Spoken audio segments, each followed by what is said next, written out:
Si te gustaría dejar de sufrir por los exámenes y aprender de una manera más rápida y eficaz, entonces este video es para vos y te recomiendo verlo hasta el final. ¿Qué pasaría si te dijera que hay una forma de estudiar que las escuelas jamás te enseñan? Un método tan poderoso que según la Universidad de Harvard, este puede aumentar un 34% tu retención. Lo mejor de todo es que no vas a necesitar más tiempo con los libros, porque con este método, mientras menos tiempo lo uses, más vas a aprender. Un método que vincula neuroquímica, ejercicio y más para convertirte en una máquina de aprender. Tu cerebro está programado para olvidar el 70% de lo que estudias en 48 horas. Pero el día de hoy le vamos a dar la vuelta a ese sistema. Damas y caballeros, yo soy Nio Luchese y este método se llama Neurofusión 360 y se divide en 8 partes, así que empecemos con la parte número 1, el interlearning con variabilidad contextual. Sí, cada parte de este método tiene un nombre y un concepto bastante complejo, pero te lo voy a explicar de la manera más sencilla para que lo puedas entender y lo puedas aplicar en tu vida. El interlearning con variabilidad contextual combina dos principios clave: alternar entre temas que no tienen relación y la modificación del entorno durante el estudio. Esto lo vas a aplicar de la siguiente manera. Primero, con microbloques de tiempo. Vas a dividir tu sesión de estudio en intervalos de 15 a 20 minutos, pero no lo confundas con la técnica Pomodoro, porque acá cada bloque va a tratar de un tema distinto y sin ninguna relación. Ahora te voy a decir un ejemplo para que lo puedas entender mejor. En el primer bloque de 15 minutos vas a ver ecuaciones diferenciales de la asignatura de matemática. En el segundo bloque de 15 minutos vas a ver un discurso histórico de la asignatura de historia. Y en el tercer bloque de 15 minutos vas a ver el ciclo de Krebs de la asignatura de biología.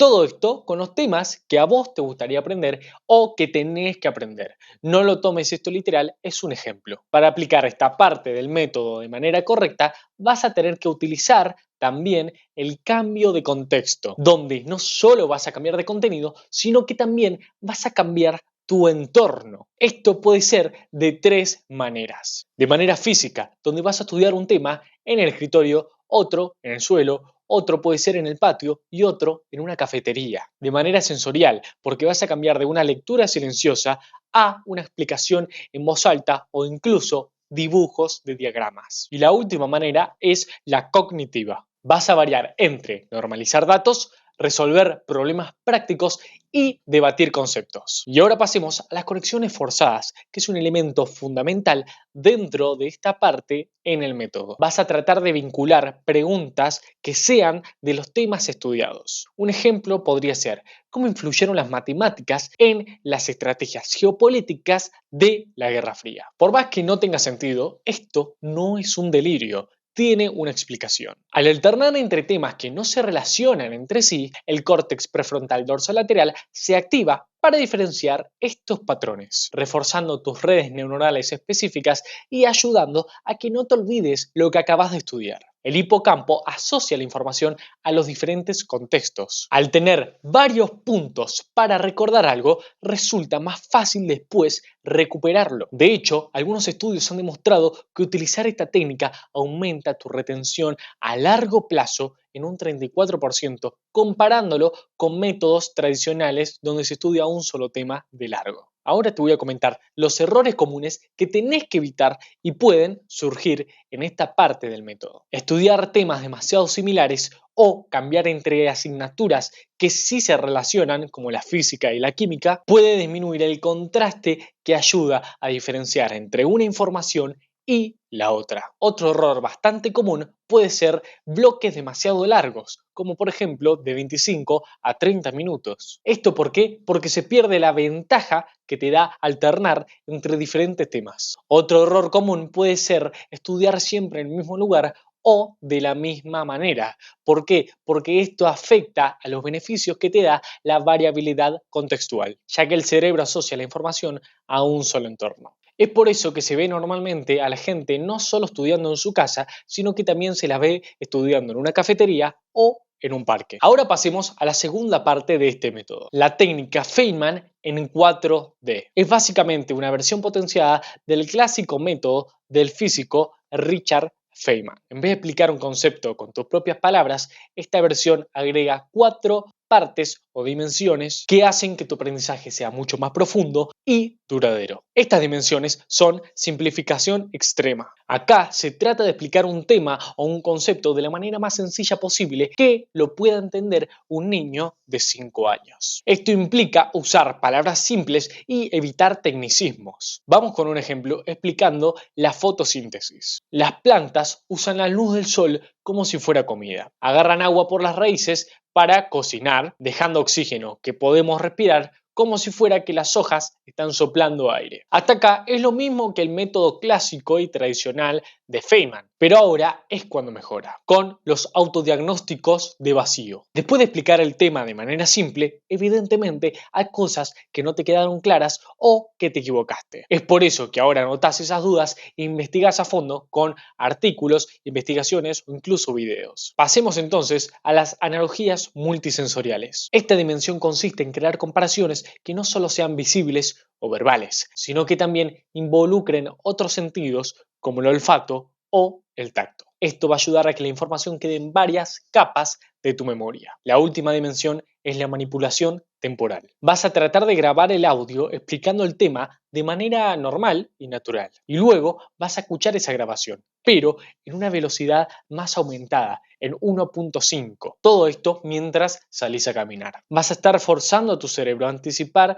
y forzar la información. Existen estudios que avalan esto en la Universidad de California en Los Ángeles. Entonces, la técnica Feynman en 4D te obliga a descomponer y reconstruir conceptos complejos para que los puedas entender de manera más sencilla y multisensorial. Esto no solo va a mejorar tu retención, sino que también vas a poder estructurar la información de forma múltiple, lo que va a facilitar tu retención y la aplicación en diferentes contextos. Ahora pasemos a la tercera parte de este método, la práctica de recuperación con elaboración. Esta parte combina dos estrategias muy efectivas. Por un lado, la práctica de recuperación, que consiste en intentar recordar la información sin consultar a los materiales, ya sea ayudas, libros o resúmenes, lo que te va a fortalecer la memoria a largo plazo. Y por otro lado, tenemos la elaboración, donde la nueva información va a ser relacionada con conocimientos previos o con experiencias vividas, facilitando así una comprensión más profunda. Al unir estas dos, no solo vas a memorizar datos, sino que también vas a ampliar tus redes de conocimiento. Pero ahora te vas a estar preguntando cómo vas a aplicar esto. Y es formulando preguntas desafiantes. Después de estudiar un tema, vas a crear preguntas que te obliguen a pensar y aplicar lo aprendido. Por ejemplo, ¿cómo funcionaría la fotosíntesis en un planeta sin sol? En el primer paso vas a tener que responder sin ayuda. Intentar responder sin consultar a los apuntes, sin mirar una ojeada. Es normal que cometas errores, pero tenés que identificar en dónde hay que reforzar la información. En el segundo paso vas a elaborar tus respuestas. Vas a tener que relacionar la información con otros temas, experiencias vividas o situaciones hipotéticas. Para el ejemplo, nos vamos a ayudar de la pregunta anterior, que era ¿cómo funcionaría la fotosíntesis en un planeta sin sol? Lo que voy a hacer ahora va a ser vincularlo con otro tema o una experiencia que yo haya tenido. Por ejemplo, la fotosíntesis en un planeta sin sol creo que no se daría, porque esto me recuerda a que las plantas que están en mi habitación crecen de manera más lenta porque no hay mucha luz. Y en el tercer paso vas a buscar retroalimentación. Vas a comparar tus respuestas con fuentes confiables y analizar si lo que estás diciendo es correcto o incorrecto. Esto te va a ayudar a corregir errores y a profundizar tu comprensión. Pero, ¿por qué funciona esto? Bueno, estudios en psicología cognitiva han demostrado que la práctica de recuperación mejora significativamente la retención de la información. Además, la elaboración ayuda a crear conexiones significativas, algo que sea más difícil de olvidar. Por ejemplo, puede aumentar la transferencia de conocimientos a nuevos contextos un 50% más en comparación con métodos de estudio tradicionales. Ahora te quiero comentar los errores comunes que pueden suceder y que tenés que evitar en esta parte del método. Hacer preguntas demasiado simples no te van a servir. En lugar de preguntas generales como ¿qué es la fotosíntesis?, opta por preguntas más complejas que desafíen a tu cerebro a responder. También un error o un problema que suele haber es que no elaboran sus respuestas. Se limitan a repetir definiciones sin relacionarlos con experiencias o con conocimientos previos. También otro error gravísimo es ignorar la retroalimentación. No comparar tus respuestas con fuentes confiables puede hacer que el estudio termine siendo un desastre. Una vez entendida la parte 3, ahora pasemos a la parte 4 de este método, la neurogénesis dirigida. Esta técnica o parte del método busca aprovechar la capacidad del cerebro para crear nuevas neuronas, especialmente en el hipocampo, que es la zona clave para la memoria y el aprendizaje. En lugar de estudiar de manera pasiva y normal, esta técnica va a combinar estímulos físicos y nutricionales. ¿Pero esto para qué? Para potenciar la creación de nuevas células cerebrales y así mejorar la capacidad de aprender y recordar. Esta técnica, por decirlo así, va a ser nuestro energizante antes de una maratón. Pero ahora la pregunta es,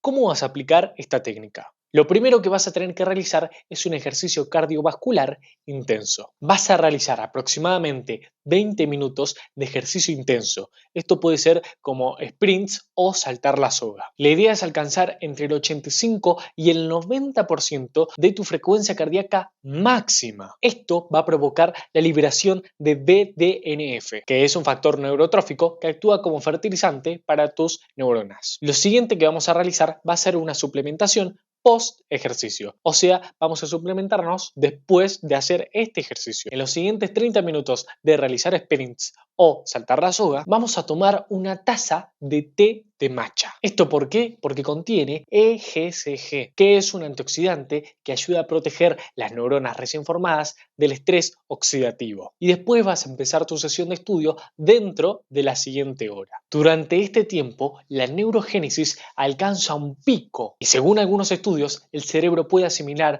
la información un 40% más rápido. Bien, pero ¿esto por qué funciona? El ejercicio intenso estimula la producción de BDNF, que a su vez promueve la división de células madres en el hipocampo y favorece la formación de nuevas neuronas. Por otro lado, el té de matcha, comentado anteriormente, tiene EGCG, que este es un antioxidante que ayuda a neutralizar los radicales libres generados por el ejercicio físico, protegiendo así a las neuronas en formación. Estudios en animales han demostrado un aumento significativo, hasta un 200%, en la neurogénesis siguiendo protocolos similares. Y en el humano se ha observado una mayor actividad en el hipocampo realizando actividades de memoria. Por ejemplo, un 35% más de actividad según investigaciones recientes. Te quiero explicar ahora algunos errores comunes por los que podés pasar en esta parte del método. Por ejemplo, ser flojo y no querer hacer un cardio de alta intensidad y hacer uno de baja intensidad, como correr suavemente o caminar, o incluso también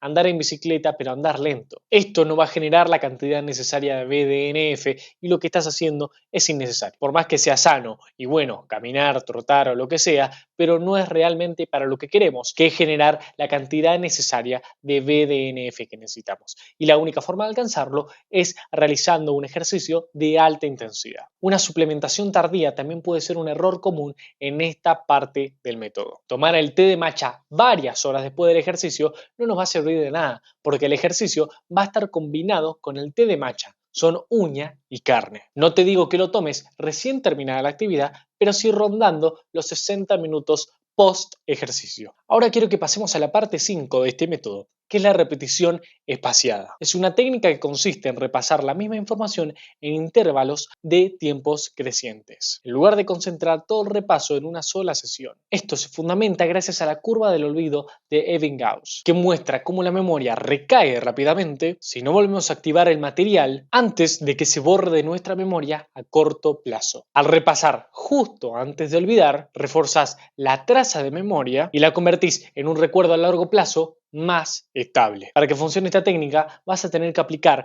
el timing óptimo. En lugar de repasar todo de golpe, vas a programar repasos en momentos en los que la probabilidad de olvido está cerca de un umbral crítico. Cada vez que recordes con éxito, el intervalo para volver a repasar se alarga, creando así un ciclo de revisión cada vez más espaciado, como lo dicta su propio nombre. Cuanto más largo es el intervalo inicial, mayor es la retención en pruebas tardías. Además, utilizar el recall activo es vital, porque el simple hecho de releer no recrea el mismo refuerzo de memoria. Pero ahora, ¿cómo la aplicarías? Lo primero que tenés que hacer es elegir tu material. Esto puede ser vocabulario, fórmulas, datos históricos o cualquier cosa que quieras memorizar. Lo segundo que vas a hacer va a ser utilizar flashcards o utilizar aplicaciones de repetición espaciada que gestionen estas automáticamente los intervalos. Lo siguiente que vas a tener que hacer va a ser recordar activamente. Antes de mirar la respuesta, intentar recuperarla con la memoria, como hemos visto en partes anteriores de este método. Si fallas, volvés al intervalo previo para reforzar. Y por último, lo que vas a hacer va a ser registrar tu progreso. Y esto es muy importante. Cada acierto que tengas extiende el próximo repaso y cada fallo lo va a acercar. Ahora te quiero hablar de los errores más comunes que suelen suceder en esta parte del método. Creer que repasar 5 veces el día de hoy es equivalente o es lo mismo a espaciar 5 repasos durante varios días. Esto va a generar un recuerdo a corto plazo, pero un olvido rápido después. También otro error que suele suceder son intervalos demasiado cortos o intervalos demasiado largos. Repasar demasiado pronto no agrega desafío al Recall Active y esperar demasiado tiempo te hace olvidarlo por completo, lo que va a generar que pierdas la ventaja del refuerzo gradual. También otro error común que te puede llegar a suceder es no variar tanto el formato. Usar siempre las mismas tarjetas de texto puede volverse algo monótono. Trata de combinar siempre imágenes, audios o explicaciones verbales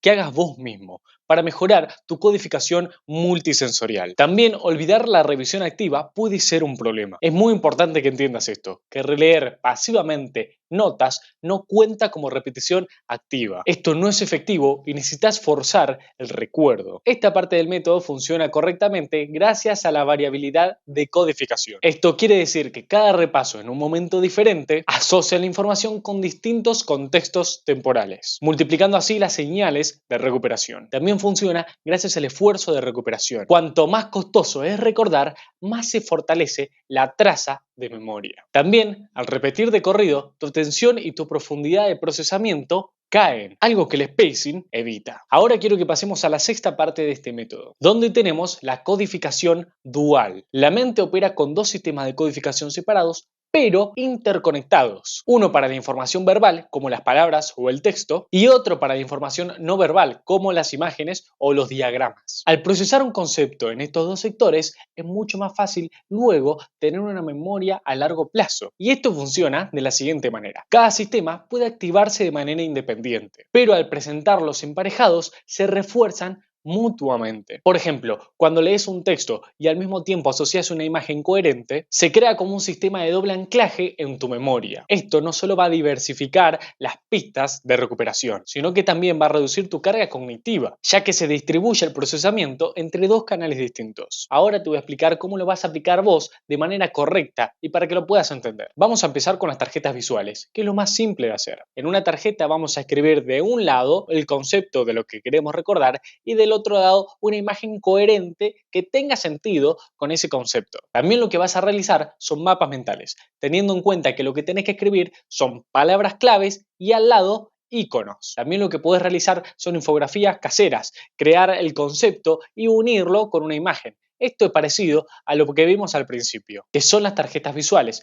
pero tenés que tener en cuenta que capaz un ejercicio te funciona mejor que el otro. Es por eso que no es necesario que hagas todos estos, pero sí que te quedes con uno o con dos. Yo, por ejemplo, no uso las infografías caseras ni los mapas mentales, pero me gusta mucho utilizar las tarjetas visuales. También un ejercicio que se recomienda son las presentaciones. Vas a utilizar imágenes, voz o texto, intentando evitar no poner todo el contenido, sino que solo poner conceptos cortos o palabras clave. Los errores más comunes en la codificación dual son las imágenes que no tienen sentido. Incluir imágenes o dibujos que no tienen ninguna relación hace que tu mente después se confunda y no pueda relacionar la imagen con el concepto que estás intentando recordar. También la sobrecarga visual puede ser un problema. Llenar tus diapositivas o tus tarjetas con muchas imágenes y muchos gráficos y pocas palabras o textos claves va a dificultar el procesamiento dual. También mostrar el texto o la imagen en momentos muy separados va a impedir la integración. La información de esta parte del método está avalada por el psicólogo Alan Paivio de la Universidad de Ontario, porque de hecho él es el creador de la teoría del doble código. Él describe en detalle cómo el sistema verbal y no verbal interactúan entre sí para potenciar el aprendizaje. Pasemos ahora ahora a la parte anteúltima de este método y la número 7, que es la interrogación elaborativa. Es bastante simple pero muy importante, porque es una técnica de estudio que consiste en formular preguntas de por qué sobre cada hecho o un concepto nuevo, obligándote así a generar explicaciones propias para no estudiar de manera pasiva. Al crear respuestas fundamentadas, conectás la información reciente, la que obtuviste recién, con tu conocimiento previo, lo que va a facilitar su almacenamiento en tu memoria a largo plazo. Y ahora te voy a explicar cómo es que funciona esta técnica. Su eficacia radica en reforzar y activar esquemas mentales. Al hacerse la pregunta por qué, tu cerebro empieza a buscar la información en redes neuronales para encontrar la respuesta, integrando así el dato nuevo con conocimientos que ya tenías de antes. Estudios clásicos han demostrado que esta técnica reduce la tasa de olvido y mejora tanto la retención como la comprensión del nuevo material o nuevos conceptos que estemos obteniendo. Y para aplicarla es muy sencillo. Lo único que tienes que hacer es seguir estos pasos. Lo primero que tienes que hacer es identificar el contenido clave. Elegí un dato o un concepto para revisar y después empezá a formularte las preguntas de por qué esto es así, por qué funciona e intentar responder sin ver los apuntes. Y luego vas a verificar y corroborar que la información y tu respuesta ha sido correcta con libros, videos, audios o lo que sea. Así como hicimos en las otras partes del método, también te voy a explicar los errores habituales que suelen haber acá. Hacerse preguntas como qué en vez de hacerse preguntas con por qué va a generar respuestas sin profundidad. Entonces es importante que te hagas bien la pregunta ¿por qué? En vez de solo qué. También una falta en la base previa va a hacer que te equivoques mucho o que ni siquiera entiendas lo que estás intentando describir. Es muy importante que releas o ojees un poco la información antes de dar una explicación y antes de hacerte cualquier pregunta. También las respuestas pasivas son un principal problema, como la inteligencia artificial, ChatGPT, Meta y otros más. No generar tus propias respuestas va a limitar tu esfuerzo cognitivo, lo que es necesario para entrenar tu memoria. Esto es avalado por Michael Presley en 1987 de la Universidad de Western Ontario. La última parte y la más importante es la autorregulación cognitiva. ¿Y qué es esto? Te estarás preguntando. Es la capacidad de gestionar activamente tu proceso de aprendizaje. Acá vas a definir tus metas, vas a supervisar tu comprensión y también vas a ajustar tu plan según lo que realmente funciona y lo que realmente no está funcionando. Esto nace de la metacognición descrita por John Flavel, que se llama pensar sobre tu propio pensamiento. Lo definió como conocimiento y control de las propias operaciones cognitivas. Y ahora te voy a explicar muy rápidamente cómo funciona. Primero, planificación. Antes de empezar tenés que tener los objetivos claros y verificar qué estrategia vas a utilizar y qué estrategia no vas a utilizar, en función de lo que sea tu tarea. Segundo, vas a hacer un monitoreo. Durante el estudio vas a verificar y vas a ser consciente si realmente lo que estás haciendo te está sirviendo para aprender o no. Es muy importante que registres tus errores y tus dudas. Y tercero, la evaluación. Al finalizar vas a comparar tu desempeño con tus expectativas y vas a determinar si la estrategia que utilizaste te funcionó y vas a decidir qué cambiar para la próxima sesión. El error más común en esta técnica o en esta parte del método es estudiar sin una meta. Arrancar a estudiar sin un propósito te va a llevar a la procrastinación y va a hacer que fracases en el intento. Ignorar el monitoreo también suele ser un problema. No parar y ponerte a pensar si realmente lo que estás haciendo te está funcionando o no. Y también otro error que se suele ver es no ajustar el plan. Seguir utilizando siempre la misma técnica que no te está funcionando te va a llevar a perder el tiempo y no obtener lo que realmente querés tener. Y esto funciona gracias a la metacognición activa. Eso quiere decir que te volvés consciente de tus fortalezas y tus debilidades, lo que es fundamental para optimizar tu tiempo y tu esfuerzo. También lo bueno de esta técnica es el feedback inmediato que te da. Monitorear te da retroalimentación en tiempo real, lo que es vital para corregir al vuelo. También esta estrategia es increíble gracias a la adaptación continua que te da. Al ir ajustando siempre sobre la marcha, evitas estancamientos y frustración. Y esto está avalado por Paul Pintrich de la Universidad de Michigan. Él definió el modelo de autorregulación con fases de planificación, monitoreo y reflexión. Entonces, si aprendes a utilizar estas 8 técnicas, vas a ser una máquina del aprendizaje. Es por eso que ahora te invito a dejar un comentario diciendo qué te pareció este método, si ya lo probaste o si ya lo conocías y qué método estabas utilizando anteriormente y por qué no te estaba funcionando. Yo los estaré leyendo y estaré respondiendo a cada uno de sus comentarios como hago habitualmente. Damas y caballeros, yo soy Niol Luchese y en este video de acá te enseño a cómo dejar el contenido para adultos para siempre. Así que te espero ahí. Adiós.